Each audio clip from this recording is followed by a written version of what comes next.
வணக்கம். இன்றைக்கி வீடியோவில் க்ளோஸ் நெக் ப்ளவுஸுக்கு ஃப்ரண்ட் சைடு தான் கட் பண்ண போகிறோம்.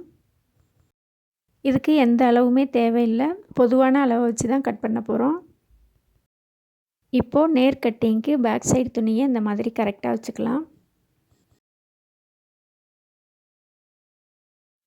பேக் சைடு துணியில் உள்ள அளவை அப்படியே லைன் போட்டுக்கலாம்.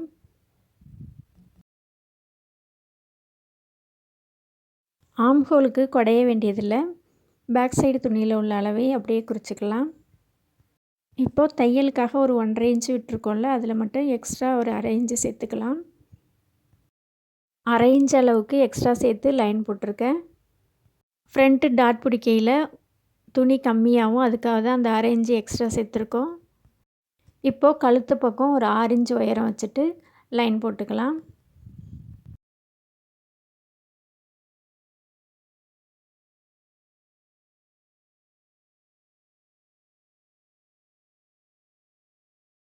இது நேர்கட்டிங்கிறதுனால ஊக்குப்பட்டி பக்கம் அப்படியே லைன் போட்டுக்கலாம். இப்போது பேக் சைடு துணியை எடுத்துகிட்டு கழுத்து அந்த மாதிரி வளைவாக வரைஞ்சிக்கலாம். உள்பக்கமாக அந்த மாதிரி வளைவாக அழகாக வரைஞ்சிக்கலாம். இது க்ளோஸ் நெக்குங்கிறதுனால ஃப்ரண்ட்டு நெக்கு இந்த மாதிரி வளைவாக இருந்தால் அழகாக இருக்கும். இப்போது ஃப்ரண்ட்டு உயரம் ஷோல்டர்லேருந்து 13.5 இன்ச்சு உயரம் வச்சுக்கலாம். 13.5 இன்ச்சில் இந்த மாதிரி ஒரு லைன் போட்டுட்டு 2 பக்கமும் 2 இன்ச்சில் இந்த மாதிரி டாட் வச்சுக்கலாம். இந்த 13.5 இன்ச்சிலேருந்து இந்த 2 இன்ச்சுக்கு இந்த மாதிரி லைன் போட்டுக்கலாம் 2 பக்கமும்.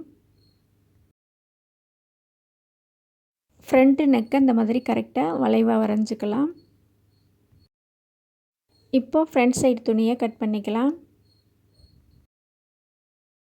க்ளோஸ் நெக் ப்ளவுஸுக்கு நம்ம சாதா ப்ளவுஸுக்கு அளவெடுக்கிற மாதிரி அளவெடுத்து தைக்க முடியாது. அது மாதிரி தைச்சா ரொம்ப இறுக்கமாக டைட்டாக ஆகிடும் ப்ளவுஸு. மார்பு சுற்றளவு ஒரு 1/2 இன்ச்சு அதிகப்படுத்தணும். அப்புறம் ஆம்ஹோல் உயரம் ஒரு 1/2 இன்ச்சு உயரம் கம்மி பண்ணணும், அப்போ தான் கரெக்டாக இருக்கும். அடுத்த வீடியோவில் ஸ்லீவ் எவ்வளோ ஈஸியாக கட் பண்ணலான்னு பார்ப்போம். உங்களுக்கு இந்த வீடியோ பிடிச்சிருக்குன்னு நம்புகிறேன். வீடியோ பிடிச்சிருந்தா வீடியோஸை லைக் பண்ணுங்கள், ஷேர் பண்ணுங்கள், சப்ஸ்கிரைப் பண்ணுங்கள், ஃப்ரெண்ட்ஸ் கூட ஷேர் பண்ணிக்கோங்க. நன்றி.